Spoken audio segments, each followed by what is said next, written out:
So nakalagay dito, bahay na pinaglitisan kay Andres Bonifacio. Imahe nila Procopio at Andres Bonifacio.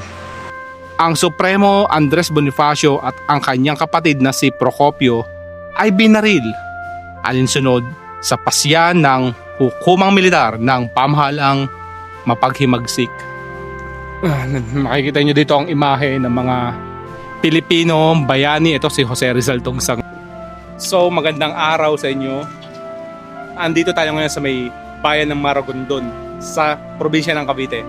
Yes, nasa Maragondon tayo ngayon at pupuntahan natin o papasyalan natin yung lugar kung saan nilitis si Andres Bonifacio. At pupuntahan din natin yung lugar kung saan siya pinatay o kung saan nagwakas ang kanyang buhay. Ngayong araw ay dadalhin ko kayo sa bayan ng Maragondon, Cavite. Isang lugar na naging saksi sa isa sa pinakamadilim at pinakamasakit na kabanata ng kasaysayan ng ating bansa. Isang bahay na naging bahagi ng paglilitis kay Andres Bonifacio at sa kanyang kapatid. Dito natin susubukan balikan ang mga pangyayaring naganap mahigit isang siglo na ang nakalipas. At isang lugar sa Maragondon na mas mabigat ang kwento. Dahil dito, nagtapos ang buhay ni Andres Bonifacio.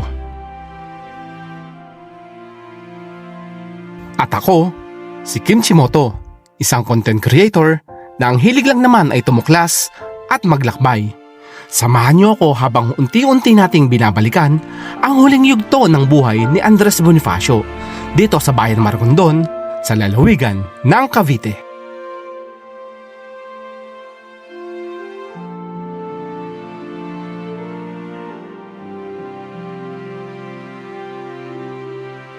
So as of now, nandito tayo ngayon sa simbahan ng Maragondon at nandun naman ang kanilang munisipyo. Ayan. At ito ang kanilang pinagmamalaking bayan ng Maragondon. Napakaganda dito guys. Nakapaglibot-libot na ako kanina sa mga ibang lugar. Ang daming ancestral house dito. So papasok tayo ngayon sa loob ng simbahan nila. At i-check natin kung gaano kaganda ang loob ng simbahan ng Maragondon.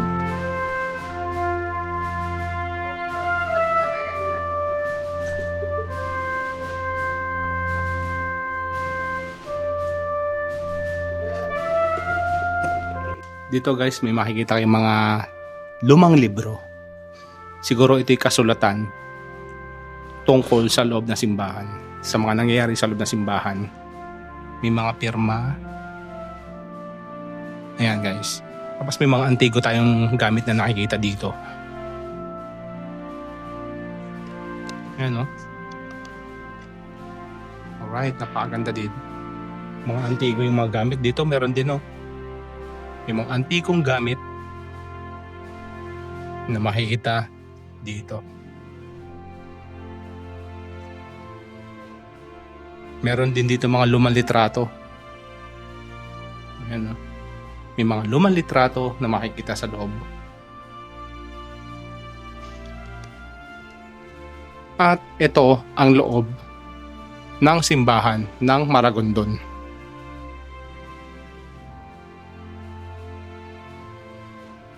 Guys, meron pansin, may mga lapida. So normal na to sa mga unang simbahan katoliko. May mga nakadibing mismo sa loob. Doon meron din ako nakikita. Ito, tulad nito, may mga lapida pa rin ako nakikita dito. Yan, tulad yan.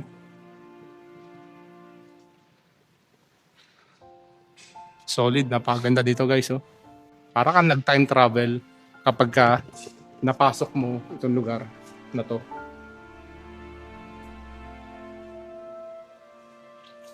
Maganda dito. So, okay. So guys, dadiretso muna tayo sa sinasabing trial house. Mukhang mayroon ditong food park pagkagabi oh. Mukhang okay dito oh. So yun na guys, dadiretso muna tayo sa may trial house.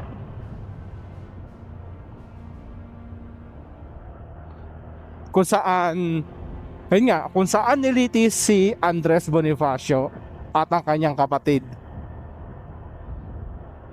Dito yun, oh.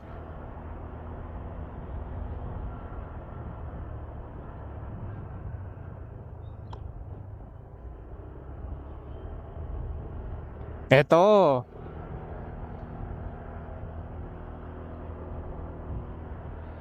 Yan, ito ang ito ang trial house. Alright. So, ito na yon kung saan nilitis si Andres Bonifacio. Ang kanyang trial house. Dito nyo siya makikita. So guys, nandito tayo ngayon sa may Bonifacio Trial House. Kung saan dito nilitis ang ating bayani na si Andres Bonifacio. Dito yan makikita sa Maragondon, Cavite. So ayan guys. Bali, open siya sa public. At papasukin din natin yung lugar. Ayan. So dito pa lang makikita nyo na may nakasulat, Museo ng Paglilitis. At open naman siya from Monday to Saturday, 9 a.m. to 4 p.m. Sunday wala siya. Basahin na rin natin yung nandito.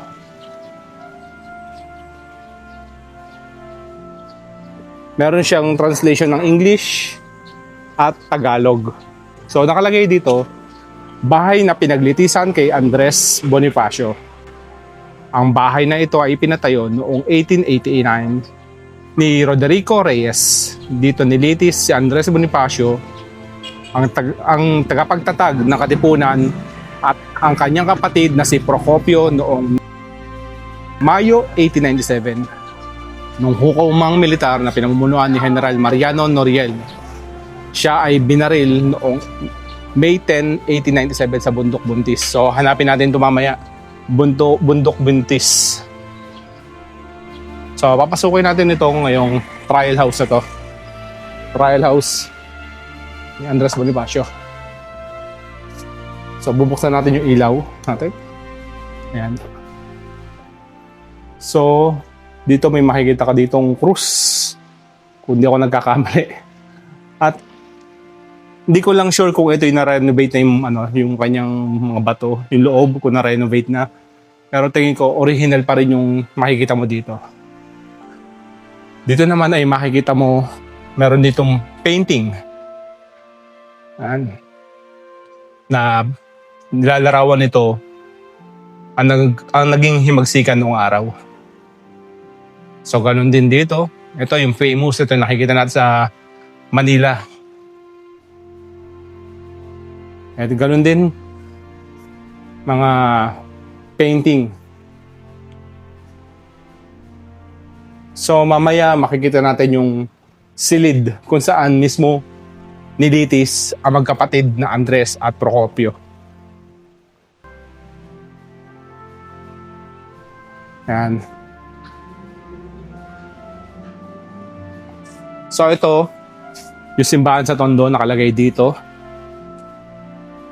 Kung tatsagain nyo siyang basahin, mas maganda. So ang paglaganap ng himagsikan nandito rin.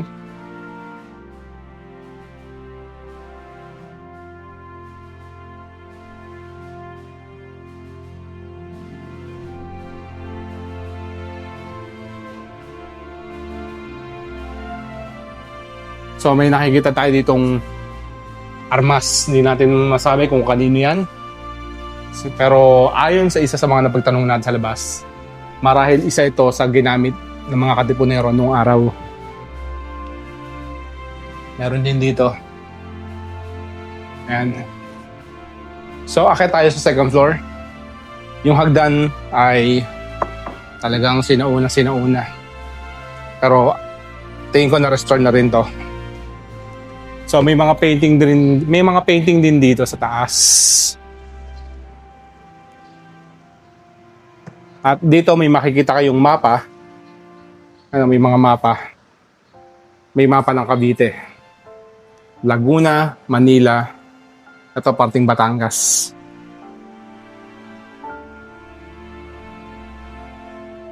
Dito may sinaunang larawan ng mga Katipunero noong araw.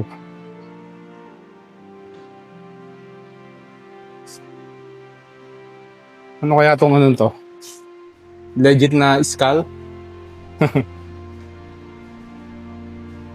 So dito makikita nyo rin kung ano yung mga nangyari noong araw dito sa Cavite.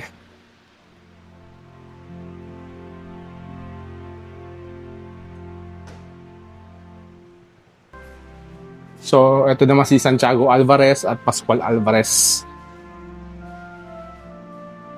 Sila yung nagtatag ng Magdiwang. Ito ay mga larawan naman ng mga bayani. Ito, si Jose Rizal sigurado to. Ito naman ang balangay ng Magdalo. Emilio Aguinaldo, Baldomero Aguinaldo, Candido Tria Tirona. So, madami kayong makikita at mababasa na nakasulat dito sa taas. At ito naman ang sinasabi ko sa inyo na imahe ng paglilitis. Yan, no? Imahe nila Procopio at Andres Bonifacio. May nakalagay dito. Pindutin natin. So, wala siyang kuryente.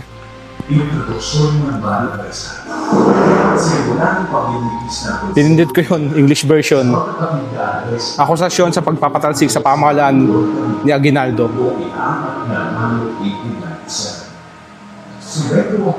So ayan guys, yung imahe nila Andres Bonifacio nung sila yung nililitis.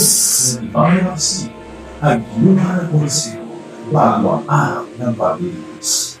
Ako streng papapatalsik sa pamahalaan ni Aguinaldo.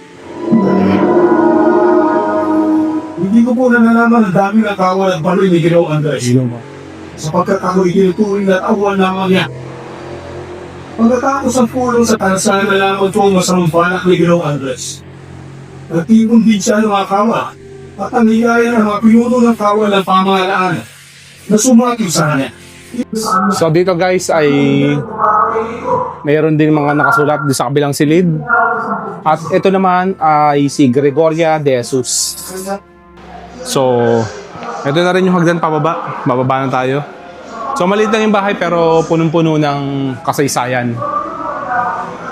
So iikot pa tayo sa ibang lugar dito sa Maragondon para makumpleto natin yung ating adventure dito.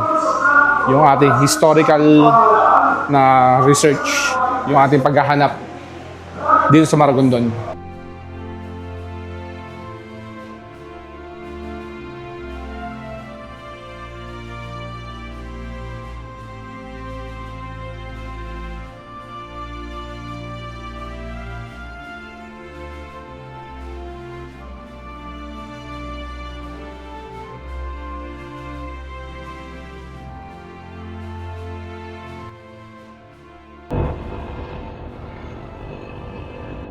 At ayun nga, tapos na tayo mag-film dun sa trial house kay Andres Bonifacio. Ang pupuntahan naman natin ngayon ay ang lugar kung saan ay natapos ang buhay ni Andres Bonifacio. So dumadaan tayo ngayon sa isang tulay na nagdudugsong sa bayan ng Maragondon at Ternate. Ano?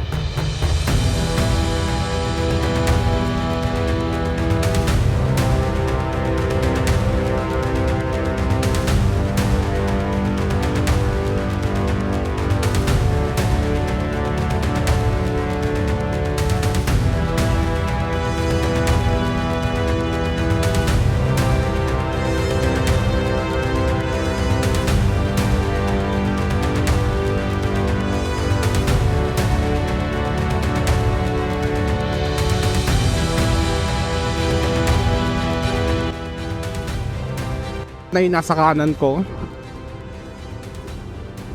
At parami yung ano dito yung mga bahay. Sa kanang bahagi ko yan, ang dami din mga bangka.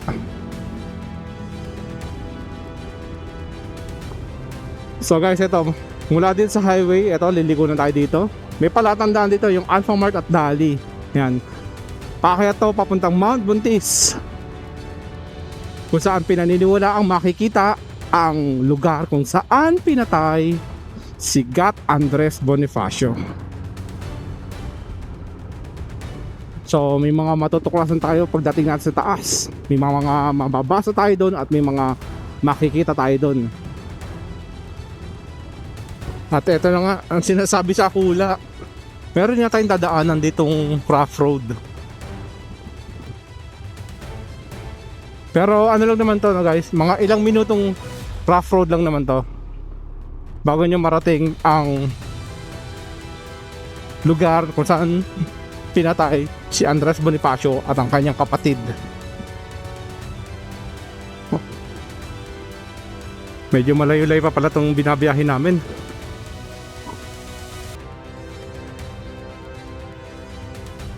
Ikaw pa ko'y tumadaanan ng kamang daanan. Hindi nga, ayon sa lokal, panay rough road na daw ang dadaanan namin dito. So konting ingat lang daw kasi medyo madalas sa pababa. Mahirap dito guys kapag ikay nasiraan. So dapat nasa maayos na kondisyon ng inyong sasakyan. So iniisip ko lang guys kung paano nila nabitbit dito si Andres Bonifacio, no? Sayang kasi walang historian na makakausap para may mga sumagot sa mga tanong natin.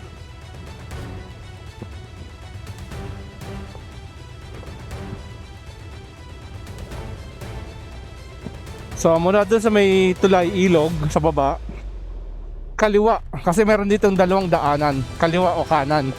So dito ka sa kaliwa pupunta. Medyo matindi lang talaga yung rough road na dadaanan nyo ngayon dito. So ayun guys, dito pala ang daan na, sa may green na gate, tatandaan nyo yung daanan namin. Oo nga, doon po kami papunta. So pag pumunta kayo dito guys, kailangan nyo muna mag-login. Dito kay tatay, siya ang nagbabantay dito. Naka-private na po. Okay. Dito lang talagang daan. Parang right of way lang. Hindi, sa daan na dahil yun naman yung mamay hektare yung mga Oo, dito pala talagang daan. 300 na. Binabantayan. Sige, ikaw na maglagay yung pangalan natin. So guys, pagka pupunta pala kayo dito sa Andres Bonifacio Shrine, ay kailangan nyo muna mag-login kay Chip. Malayo nga po. Dito lang pala, malapit na sa ilog guys yung gate papunta doon sa pupuntahan natin ngayon. So ayun na guys. Meron dapat doon sa may bukana merong signage. Kasi maliligaw yung dadaan dito. Buti na lang at mabait si tatay na nagbabantay, security. At sinabihan niya tayo kung ano mga dapat gawin. Pinaalalahanan niya tayo na ang dadaanan natin ay lubak.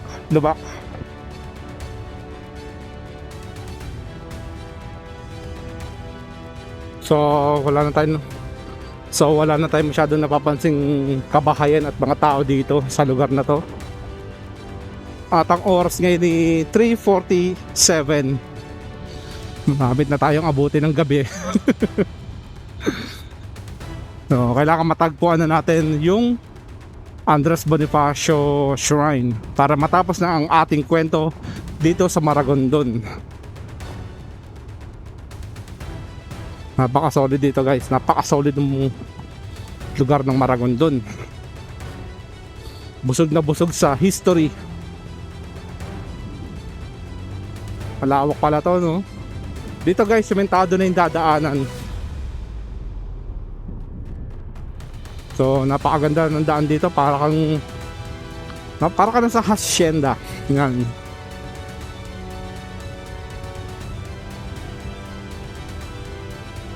Wow.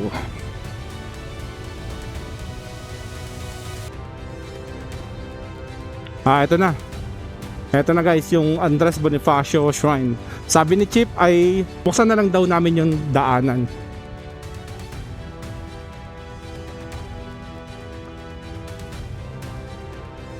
Sabi niya ay buksan na lang namin ito pang motor pan. So ayan na guys, nandito na tayo sa mismong gate ng Andres Bonifacio Shrine. Ito yung motor namin. Iniwan namin dito kasi nakasarado. Pero sabi ni Chip ay buksan na lang namin yung gate. Ayan. Buksan lang namin yung gate. At ayaw mabuksan pre. Pay. Yun. Nag-stack up na. Guys, nag-stack up na yung gate. Sobrang katagalan, kinalawag na. Oh. Sa mga nangangasiwa po ng shore na to, yung gate, munti ka nang hindi mabuksan. After na mahabang biyahe, finally, nandito na tayo kung saan nawala na ng buhay si Andres Bonifacio at ang kanyang kapatid. So, dito guys, may isang malaking bahay. Hindi ko lang kung anong tawag dito. Para siyang clubhouse. Ang datingan. Para clubhouse yata ito eh. Office. At may napakalaki ng park dito. Malaki siya. So, eto na yung sinusundan ako ng mga aso. Naka-vlog ako, wag niyo akong kakagatin ha. Ayan. Eto na guys, papakita ko sa inyo yung lugar kung saan nawala ng buhay si Andres Bonifacio. Sa may bukana ay makikita nyo ang ating watawat ng Pilipinas. Ayan, takarin natin to.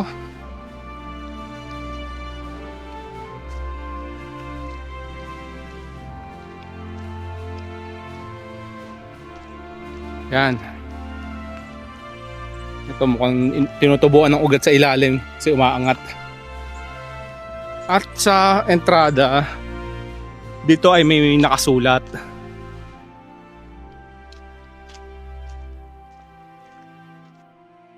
Sa taas ay may sulat ng Kastila. Los Legionarios del Trabajo. Erehen este monumento. Basta guys, ayan na yun. At dito sa baba ay may nakasulat din. Bundok Nagpatong, Maragondon, Cavite. Bundok Nagpatong pala to.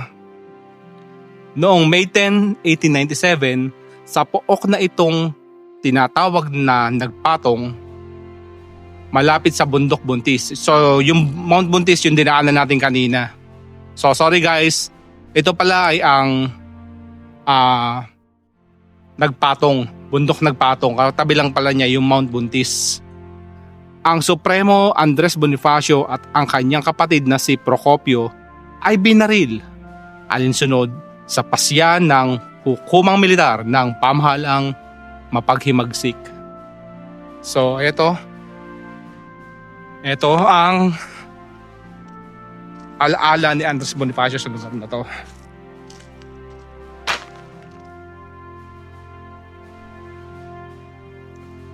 Makikita nyo dito ang imahe ng mga Pilipino bayani. Ito si Jose Rizal Tongsang to, na nag-aaklas laban sa pamahalaang Kastila. Ito may ano pa sila dito. Ang tawag dito sa pagpapalit ng dugo, blood compact. Ayan. Puntahan natin tong likod.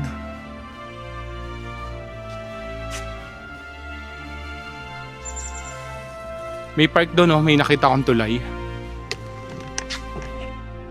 Ito, may nakikita akong daan doon. Mamaya ikutan natin yan. Unahin muna natin itong lugar na to. So, ito meron pa rin mga imahe ng mga Pilipino noon ng pakikipaglaban sa mga Kastila noong panahon ng digmaan. Ayan. Ikutan natin to. Simpleng-simple lang yung lugar guys, pero napakaganda. Lalo na to, kung nakikita nyo yan, napakalaking puno ng acacia. Siguro itong punong ito ay piping saksi kung paano namatay ang magkapatid na Bonifacio. Kung ito'y nakatayo na noon. Pero sa tingin ko, mahigit 100 taon na itong nakatayo dito. Sa itsura niya at sa laki, tingin ko matagal na siya dito. Meron pa rin dito tayo makikita. May bahay dito. Hindi natin alam kung para saan siya.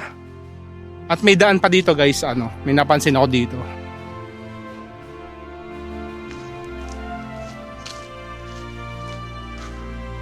So, may napansin ako dito na may daan pa. Siguro para siyang parke. Kasi may tulay dito. At iyon, end of the road. Ito ay papuntang gubat. So walang tubig ngayon. Walang tubig dito ngayon. Siguro pagka nag-uulan magkakaroon yan. Ayan. So parang siya, pwede mag-picnic dito sa lugar na to. Hanggang dito lang tayo. Pagkakyat hanggang dito na lang. Kasi mahirap na. Hindi natin kabisado yung lugar. Baka tayo mawala. Ito, may mga mesa. May mesa ako nakikita dito at doon. So, siya? Park. So, imagine kung ito yung na-maintain lang sana. Napakaganda ng lugar. Meron pa doon. Meron pa doon. So, yung itsura niya ay hindi na hahawig. So yung itsura niya ay nahahawig doon sa pinuntahan namin na Pook ni Maria Makiling. Yung Pook ni Maria Makiling sa Los Baños. So balikan natin si Mario Travels doon.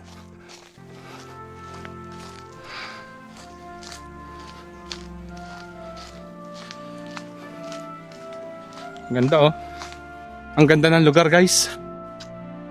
Siguro lalo noon nung naaalagaan pa yung lugar na to. Solid. Abandon na. Hindi naman natin masasabing abandonado kasi may nag-aalaga naman. Nga lang talaga hindi na maintain yung park na yun. Ayan. Dito ay may parang dito, parang ilog. Hindi ko alam kung paano sabihin sa yung ilog, basta may dumadaan tubig dito. At medyo iba yung amoy dito So puntahan naman natin guys yung parang opisina doon. Yung sabi kong clubhouse.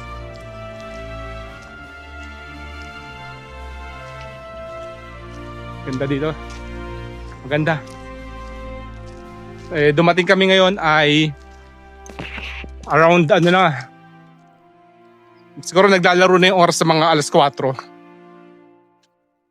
Kaya pahapon, paggabi na rin. Kaya siguro hindi na kami magtatagal, maya uwi na rin kami.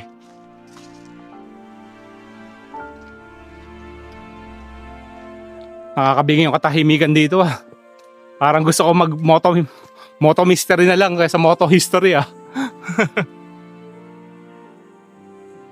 Ayan. Ang init ng panahon. So ayun na guys, sabi ko sa inyo kanina parang clubhouse.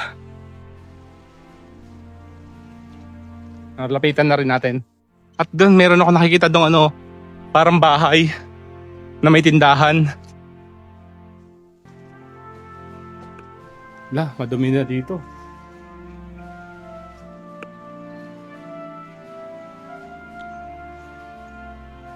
Madumi dito guys. Meron nga palang swimming pool doon sa likod guys May swimming pool dito.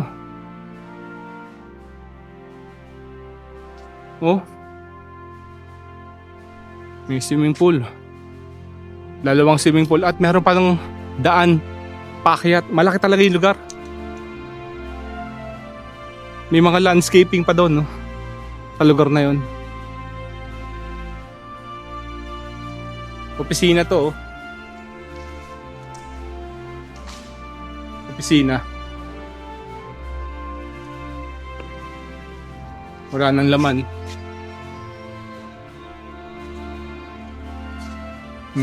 Sarado.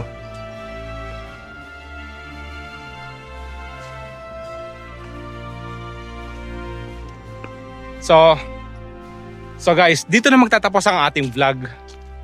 Dito sa Andres Bonifacio Shrine, kung saan siya binawian ng buhay. Sa lugar na to. So dito na magtatapos ang ating vlog.